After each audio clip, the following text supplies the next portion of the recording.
على أشرف الأنبياء والمرسلين سيدنا ومولانا أبي القاسم المصطفى محمد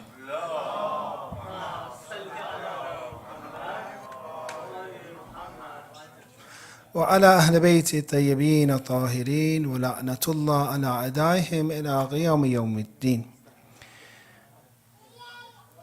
The remembrance of Imam Hassan al-Askari alayhi salam, our 11th Imam, the Imam who was martyred at the age of 28 and was an Imam for only 6 years, the shortest that we have from all of our Imams, plays a special significance for us as followers of Ahlul Bayt because one, he is the father of Imam Mahdi Ajalallahu Ta'ala Farajahu Sharif. And we know that Ahlul Bayt themselves taught us that you should respect your fathers, you should respect your parents. So therefore, I am sure just how you many times that you've seen many of you here, maybe some of you who have lost your father, for example, or your parents, and you were in that majlis, for example, for them, usually you would stand outside the door and to welcome those who come in. So we can also understand that when you have gatherings for Imam Hassan al-Askari alayhi salam, that this plays a special connection to Imam al-Zaman. Can Imam al-Zaman not pay attention to the majlis of his father? Can Imam al-Zaman not visit Samarra and visit his father's grave and shrine? Unfortunately, right now, Samarra is still very madloom and oppressed. Maybe many of you traveled and visited Samarra, and many times it was very dangerous because of the bombings that would happen, the explosions that would happen just for the Zawar to reach Samarra. Very dangerous. And as far as we know, even today, people usually, the Zawar, do not stay in Samarra.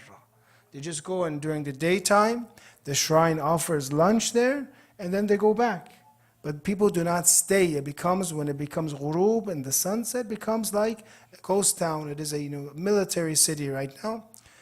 And that is the name. Imam Hassan Askari alayhi salam, his name is Askari, means a military zone, because he was at the age of 1, some say. With his father, he came to Samarra, where the military camps were, so they can be watched and observed. The second part of the martyrdom of Imam Hassan Askari that plays a significance for us is that this is after you have mourned for Imam Hussein alayhi salam for 40 days, 40 nights, Arba'een passes. You have mourned for Imam Rida alayhi salam, Imam Hassan alayhi salam, and Rasulullah, the 28th of Safar.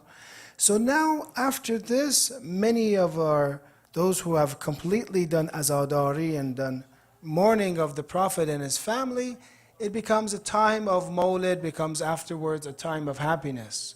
So therefore, this is one of the last, majalis that we have, and hopefully it is one of those, our last chance to cry, to do matam, to do azadari for Ahlul Bayt alayhi salam. As you know, this sofra, this table spread is finished now. And whatever we gained, hopefully you gained a lot in Muharram and Safar. Maybe some of us did not gain.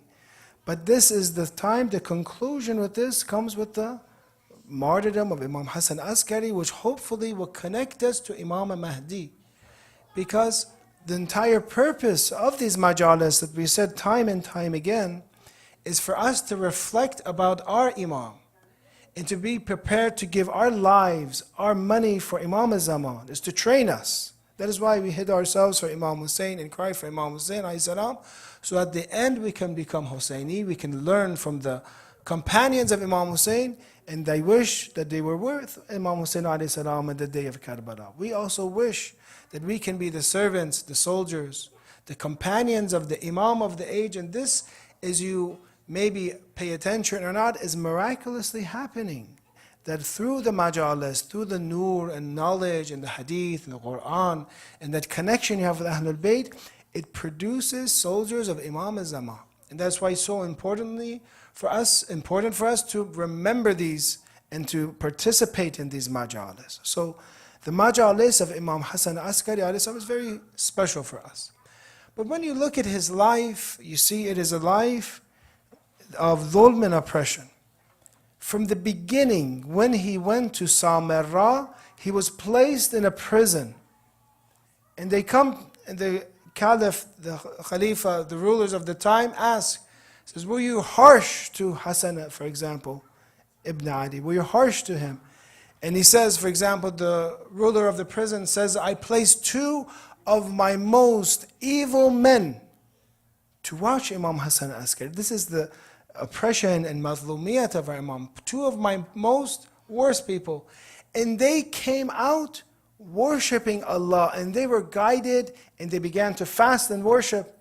And they asked him, why is this so? He says, when we saw the Imam, we would just see him, the days, for example, he would fast, the nights he would do worship, he wouldn't even talk to us.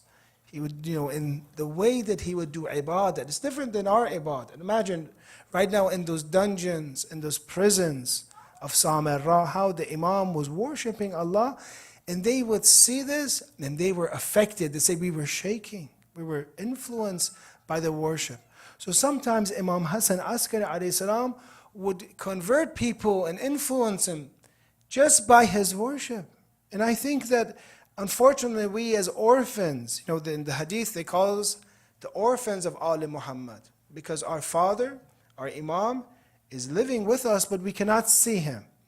So therefore, as orphans, we get very saddened that imagine we could watch Imam al-Zaman do salat. And how do you do in Ziyarat al-Nahiya? You say as-salam to the Imam when he does, for example, sujood, or when he does acts of worship and salat. Imagine the worship of the Imam that we cannot see because of the ghaibah. So this is one aspect of the life of Imam Hassan al-Askari alayhi salam, that he is guiding people with his, act of worship, with just his practice. And this is for us very important. Sometimes you ask your own children, for example, sometimes I hear this, parents can say, come and speak. One brother was telling me, he said, come and speak to my child. He doesn't pray, he doesn't do salah. Talk to him about salah. And then he says, okay, I'll talk to him. He says that you yourself, father, do you pray? Do you do salah? He says, no, I don't do salah, but talk to my son about salah. So when we ourselves are not good examples, this causes many people, children especially, are very smart. They observe the parents. The imams, just by their perfect act of worship, were training and showing the reality of Islam. But us, unfortunately, I'm talking about myself, when I'm not a good example, and I tell my child, for example, do your salat, but I still behave in a very negative way, I still do not take deen seriously, that child will say, well, if the salat was going to change anyone, it would be father, it would be mother. But how come it hasn't changed them? So they don't take salat as something serious. But we learn one lesson so far from the life of Imam Hassan al-Askari. Sometimes you don't need words. Actually, guiding people by action is sometimes, the tradition has, to encourage people, invite people without your speech, just through your action.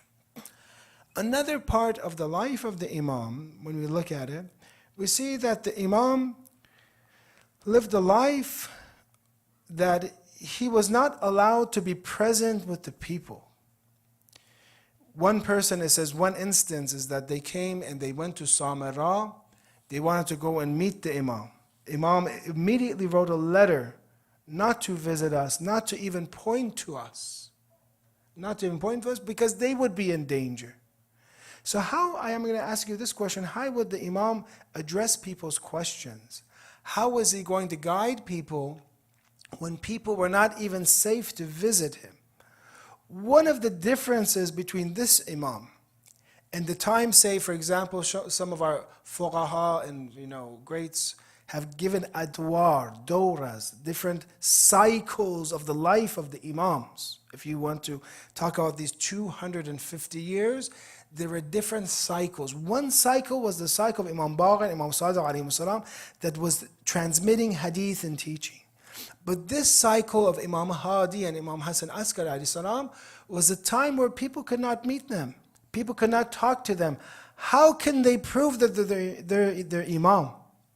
When you look that this Imam is very different, that many times the Imam used knowledge of the unseen and granted knowledge and told people of things that was impossible to be known because they're only brushing and just meeting the Imam very shortly. He would tell them about future events, sometimes even letters, possibly the Imams, that they would write letters without ink and the Imams would answer them from, for example, we have examples like this. So therefore you see that knowledge of the unseen is very prevalent during the time of Imam Hassan al-Askari alayhi salam.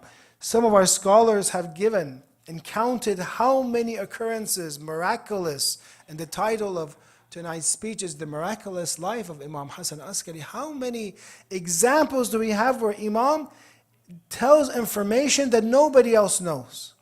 For example, Qutb al-Rawandi and Kharaj, 40 instances he brings. Or for example, say Shaykh Amali in Ithbat al-Huda, 136 examples where Imam used knowledge of the unseen for the people. It's interesting to start with this. We have the story of some of the Waqifis, those who did not believe in the imamat of Imam Rida alayhi salam. And they came and they wanted help, financial help. They didn't believe in the imamat of Imam Hassan Askari, but they said, we'll travel, we'll come and, for example, see him, and we'll get money from him, for example, because they knew the generosity of Ahlul Bayt alayhi salam. So here it has, one is Ali ibn Ibrahim, ibn Musa. Actually, they're grandchildren of Imam al-Qadhim alayhi salam. They're grandchildren of Imams, but they didn't believe in the full Imams. They didn't believe, for example, in the imamat of Imam Rida alayhi salam. The grandchildren of Imam, grandson of Imam Hassan, of Imam Qadhim alayhi salam. He, Ali ibn Ibrahim, and his son Muhammad, they go to travel to Samarra, and on the way, they were speaking, well, what will I ask? What will I want from Imam? It's money.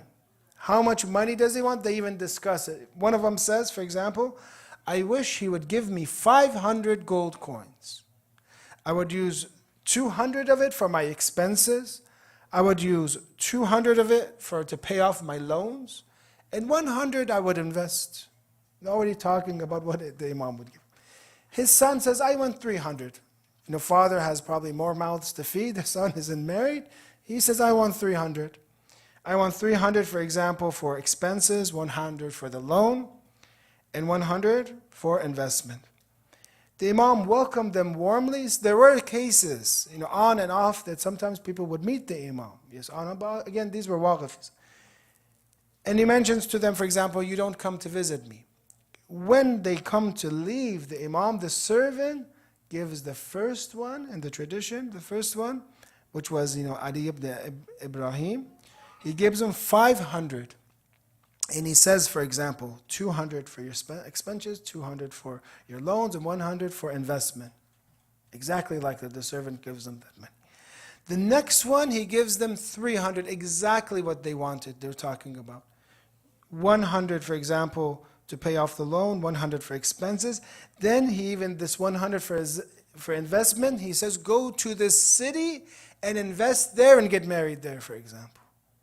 So we have occurrences, we said Qutb al-Rawandi and other, for example, Ithbat al-Huda and other have said that over 100 recorded to us of these, examples that you see in the life of Imam Hassan Askari, so much so that sometimes even the Christians would invite the Imam and ask the Imam for du'as. And the Imam would mention that, it's interesting for the Imam that the Christians have more knowledge about us than the Muslims.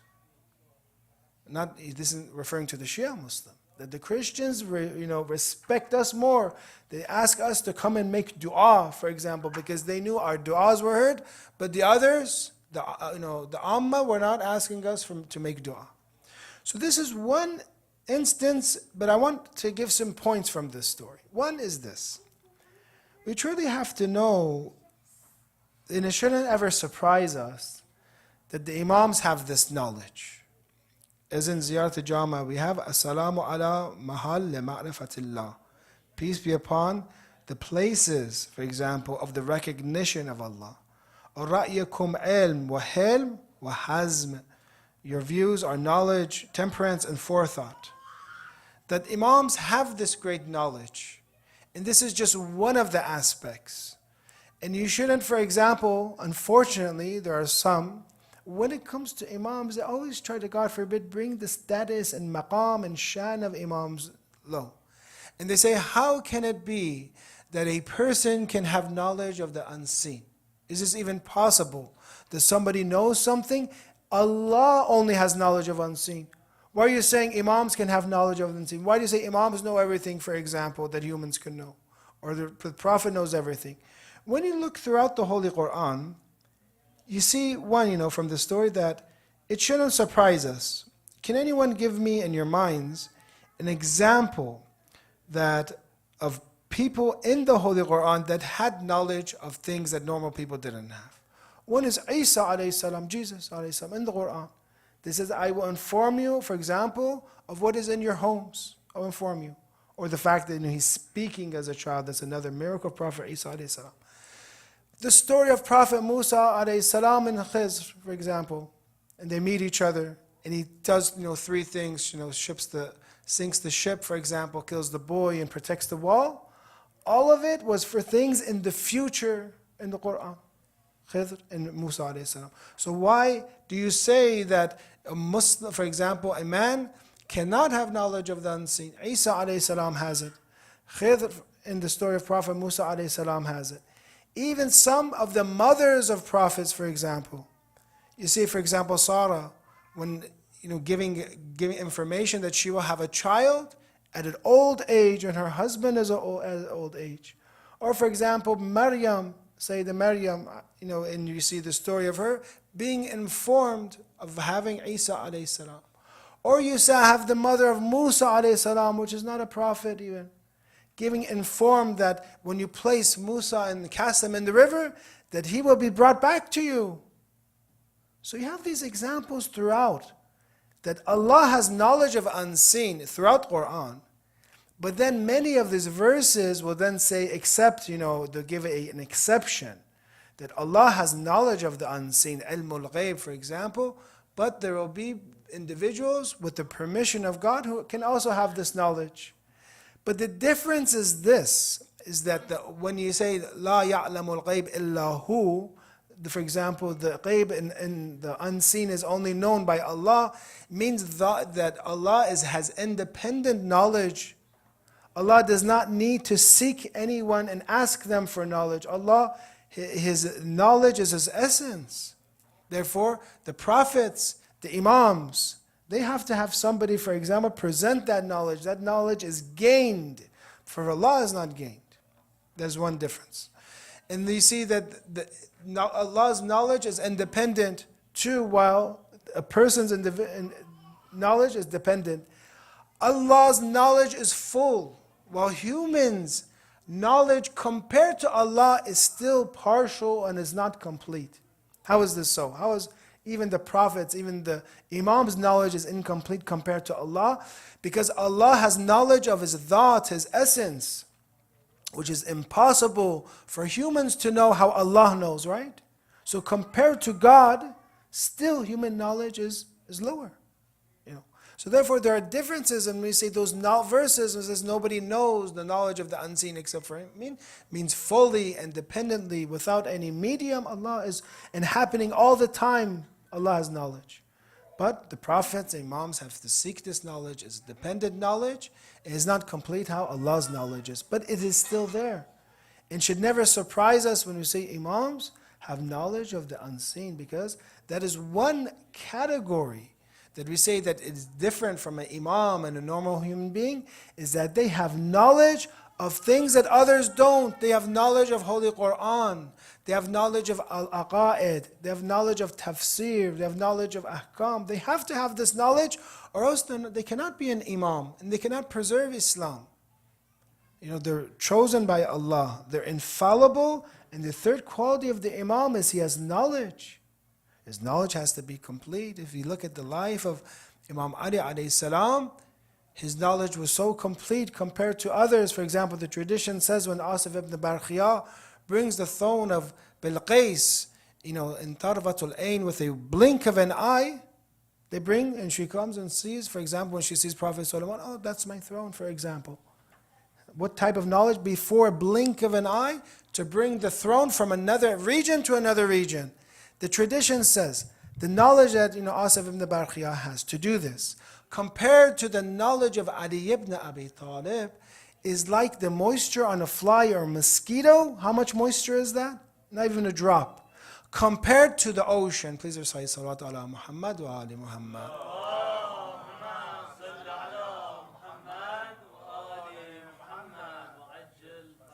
So therefore, when it comes to the Imams, in knowing the unseen, when it comes to their shrines and the karamat, it speaks for itself. Many of us, we have brothers from Mashhad, visited Karbala, visited Najaf, stories and stories. Actually in Mashhad, I believe, they even record these. There are scripts or manuscripts that they record some of the miraculous events. And many individuals, you can ask here, many times individuals come and they tell us miraculous events that happened to these, to them while visiting. The second part of the story that I want to share and give you a note, something for ourselves to think. The third part is that what do people aspire and pray for? These individuals are going to visit Imam Hassan al-Askari alayhi salam. They wanted 500 dinars, 300 dinars. Is the worth of the Imam this much? How come we are in the same way when we visit, for example, the shrines? A lot of times we ask for very superficial things from God through the medium of the Imams. We ask for very superficial things, some things that are very insignificant.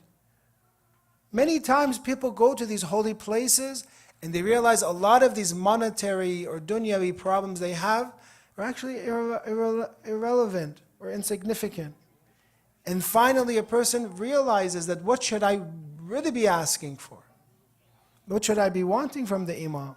Iman kamil, for example, complete Iman. I want to have husnul aghaba. I want to have a good end to my life. I want to pray for my children. Sometimes I see people that are very religious and I see, they had, for example, a grandfather who was a very pious person, and a lot of these individuals are still pious because of the dua of that grandfather, for example. That you should pray for your progeny, pray for yourself. Now pray for your, for example, parents and your great-grandparents and all the way, as much as you can. These are things that are very important, which is the forgiveness of God. I go to, for example, visit the Imam in Samara. I pray for dunya stuff, but did I ask Allah to forgive me? And is there anything more important than the forgiveness of God? And what would happen, the tradition has from Imam Rida alayhi salam, they ask him, Kayfa asbahta? How do you wake up? And he talks about, I'm waking up that I know that my life is limited. Every time Imam Rida alayhi salam wakes up and we wake up, we know that our life is limited. When you wake up tomorrow, for example, is your life increased or decreased? Decreased. Again, decreased. I wake up, I know my life is limited, so I should be careful of my life. I know that every amal is mahfuz. This is how Imam Rida alayhi salam wakes up. Kayfa asbahta. I woke up in this way, that I know that every action is protected. Whatever I do, if I harm someone, if I don't do anything, if I don't do what is right, if I don't speak against injustice, against oppression, against genocide, which is happening today, then these actions will be recorded that in the day of judgment you didn't do anything. You didn't say anything because you were afraid, for example. Nothing came, no action to help these mazlumeen, to help, for example, one of the highest levels of famine that is happening right now, intentionally to starve children. So some of the doctors that come back, they said when they would check us in Gaza, they would check to see if we have infant formula, to make sure we didn't have infant formula. Why? So babies can die, so they can kill, they can commit genocide. So therefore we see what do we ask for? And whenever you make dua properly, which is always for the hereafter. Yes, make dua for things of the dunya as well, because we're in need. I'm not saying not to do it, but make dua, you get married, for example, those who are looking or want children. Make dua, for example, you have a good dunya. Some of our duas are complete. Rabbana atina fid dunya hasana wa fil akhirati hasana, for example. We pray for dunya and akhirat, yes. But remember that when you go to approach the Imam, do it with some level of ma'rifah. And the fourth will end with this, helping people. What we learn from this story is that the Imam loved to help people, even those who are not 12 Imamis. The Waqifi, for example. They didn't have the same madhab. The Imam was so generous, and 500 dirhams altogether, for example, 800 dinars is a lot of money. Today, for example, a dinar is a gold coin. Maybe each gold coin, for example, a sekkeh is worth what, $400, something like that. So 400 times 800. Those that are good at math, calculate and let me know, inshallah, after. 320,000, mashallah. Something, but again, things were much different, expensive. I'm just giving a very rough estimate. That's a lot of money. 320,000. The Imam mentions about helping people. It's a very interesting hadith. This is the fourth point about the story. خَصْلَتان لَيْسَ فَوْقَهُمَا شَيْءٍ. Do you want to know two qualities that above their qualities doesn't exist? The best two qualities. One, al-iman billah. One is not being a disbeliever, being a believer and having faith. Where you ask, some people think, is iman voluntary or involuntary? Iman in the books of Aqaid is a voluntary action, and it is the best action that I choose to believe in Islam. This is the best action, because without it, everything else will be gone for. If I see the truth and reject it, I'm talking about those who, for example, do not know the truth, those who do not give it a chance, those who are, they call them mustad'af fikri, they didn't have the chance to study Islam, they didn't give a chance. I'm talking about them. Those who know the chance, but they reject it. The first quality, the Imam says, which is the highest quality, is Iman. And you have to protect your Iman. God forbid, if I'm not careful of my action, God can take away my Iman. God can, in the narrations mentioned, take away your belief in the wasi, in the successor, take away your belief in the Nabi, take your belief away, God forbid, from Allah Himself. Because I'm not careful of myself. First thing that Imam Hassan al-Askari salam says to us, protect the most important khasla is your Iman. Recite the salawat ala Muhammad wa ali Muhammad.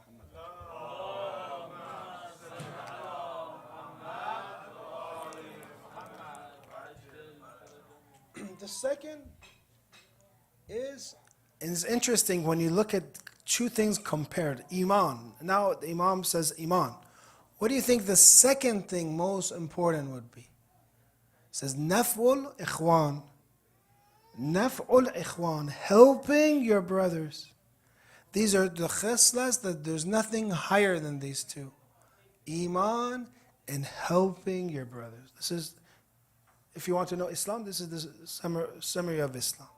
Helping. How come when it comes to us, many times we're not helpful. We don't even make dua for each other. It's just about me, my family, my children. How come when you want to, for example, you come to masjid, you come to community, you don't think of helping others, see if somebody needs some help, seeing if someone, for example, is going through a tough time, maybe they're not coming to masjid anymore, saying, what do they need? What kind of help do you need? I know individuals are always like this. They always want to do one good deed every day. And it doesn't always have to be monetary. Maybe sometimes you're just calling and just reaching out to them. It makes a very important impact in their life. That thank you so much for reaching out to me, calling me, for example. The fact that you're thinking of others. Unfortunately, in this society, it's breeding selfishness. I just want everything for myself. What about for others? What about, don't you want to make dua for others? Actually, the traditions say, when you pray for others, multiple times it comes for you. Multiple times it goes back to you. Some of the ashab of the A'immah, they only prayed for others. They asked, why didn't you pray for yourself? He says that I learned this from the Imam. That when you pray for others, it comes back to you multiple times. So if you want to be a true Shia of Imam Hassan al-Askari, one, Iman and protect your Iman. Two, Naf'ul Ikhwan, help your brothers out. And the highest are obviously the followers of Ahlul Bayt alayhi salam. See what they need, see if you have a profession, you can help some, have some volunteer time for others. To teach, for example, one of the zakat, for example, of ilm is teaching. One time, in some of the stories, it mentions that a person taught Imam Hussein alayhi salam's son, and the Imam gave him lots of money just for teaching them. Alhamdulillahi Rabbil Alameen. He had a teacher. And the Imam gives him so much money that people were surprised. Dinars, gold coins, clothes, for example, thousands of articles of clothes. And he mentions that during the Prophet, a person taught Bismillah ar-Rahman ar-Rahim, and the Prophet mentioned, whoever teaches Bismillah ar-Rahman ar-Rahim, the teacher, the parents, the child, all three of them will enter heaven. Whoever just teaches Bismillah ar-Rahman ar-Rahim. So this is a advertisement here to sign up to be a teacher at Ayah School, Naf'ul Ikhwan. And every time that child does salat, does worship, you will be rewarded. And every person they teach, you will also be rewarded. This is, a'mal that is going to be sadaqah, that's jariyah, helping, that's going to be always be persisting. I might be in the grave, I might be dead, but I'm getting all these hasanat, for example, because I taught a few kids, and those kids became good people, and they're guiding others, and they're guiding others. And therefore, Surah Yasin talks about the athar, the effective actions. Sometimes it's something small, but it has a ripple effect. Until the day of judgment, you see, you'll be rewarded for doing something that is good, doing nafa. May Allah, inshallah, make us of those who our iman is complete and protected. May Allah, inshallah, allow us to help one another, be kind to one another, be very generous to one another, and do enough and benefit one another. If we can dim the lights, I'll mention some parts of the shahadat of Imam Hassan al-Askari alayhi salam. And hopefully we'll be joined by some sinazani, inshallah, right? Great, okay. Yes, okay.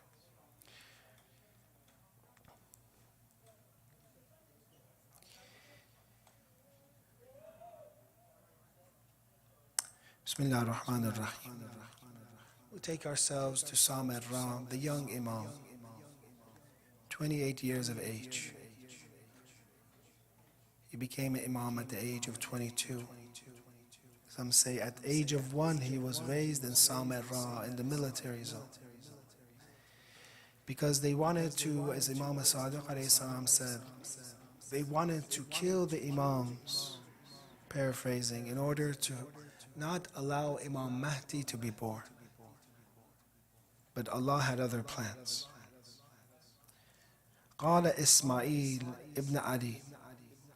He said, I entered upon Abu Muhammad al-Hassan ibn Ali's during his illness, which he passed away.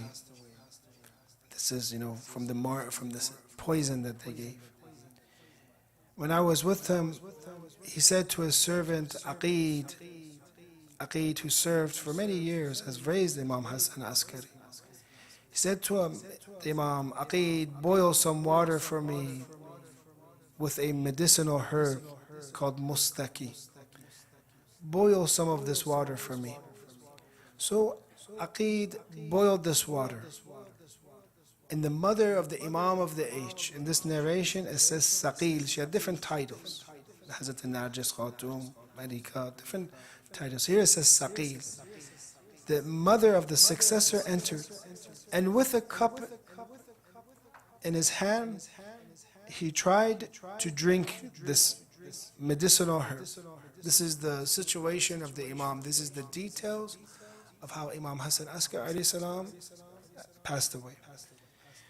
But the poison that they gave to the Imam, imagine a young man, 28, he becomes so weak that he cannot even sip a glass.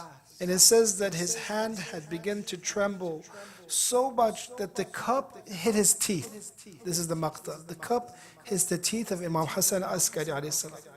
So he let go of it from his hand. Then he said to Aqil, go to the room, you will see a boy doing prostration. Bring that boy to me, bring him to me. So Aqid went looking carefully, he saw a boy in prostration. I greeted him. He shortened his prayers and I said, my master is calling you. come to him. At that moment, his mother Saqil came to his hand, brought him to his father, Imam Hassan al-Askari. The son is Imam al-Zaman, Imam Mahdi. There, Imam Hassan al-Askari mentions and said, when the boy stood before him, he greeted his father. He was bright in complexion with curled hair, spaced teeth. When Hassan, the Imam, saw him, he began to weep and said, Ya Sayyid Ahl Baytih, O master of his household, Asqini al-ma fa inni dhahibun ila Rabbi. Give me water to drink, give me some of this to drink, for I am going to my Lord. Imam al-Zaman is at the age of 5 right now. Imagine what our Imam went through and how he's remembering his father being poisoned and his father being taken away from him. Now, the Imam of the age, the boy took the cup and boiled the water with his hand. Here it says here, بِيَدِهِ ثُمَّ حَرَّكَ شَفَتَيْهِ. He took and he moves the lips of Imam Hassan al-Askari and then gave him the drink. He was successful. And the maqtal continues, when he drank, he said, prepare for me the prayer. Imam Hassan al-Askari is too weak for the prayer. Imam Mahdi at the age of 5 is helping his father. The final moments that he's seeing his father. Then a cloth was placed on his lap and the boy performed ablution, wudu for Imam Hassan al-Askari.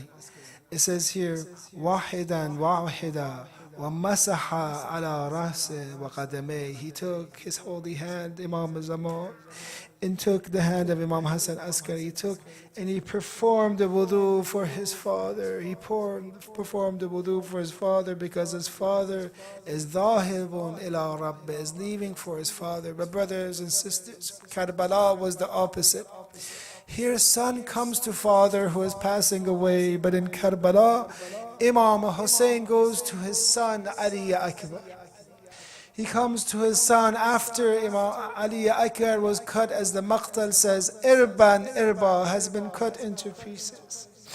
There Imam Hussein alayhi salam mentions, and some of the maqatal says, Waladi Ali, my son Ali, ba'daka al-afa ala dunya. Upon the world, may there be dust upon the world. The world doesn't have any meaning for me after you, Ali. Inna lillah. Inna alayhi raji'un.